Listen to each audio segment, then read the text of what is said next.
สวยงามสว่างงามแท้โอ้ธรรมศาสตร์สวรรค์วาดไว้หรือนี่หากใครผู้ใด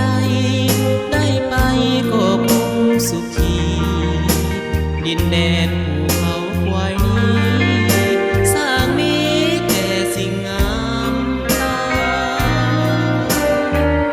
ยิ่งมองยิ่งงามยามเมื่อเศร้าตรู่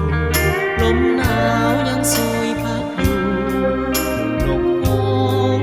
กูมาแสงแดดก็ส่องทั่วท้องพลานบรรณาเห็นเมฆลอยตามภูผาซาบซึ้งอุราคาแท้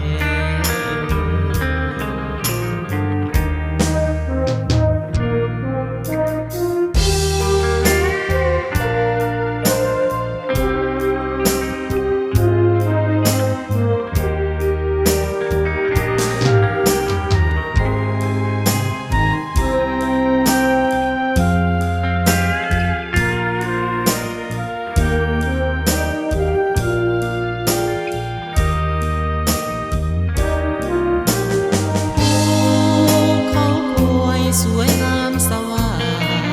งามแท้โอ้ธรรมศาสตร์สวรรค์วาดไว้หรือนี่หากใครผู้ใดได้ไปก็คงสุขีดินแดนภูเขาควายนี้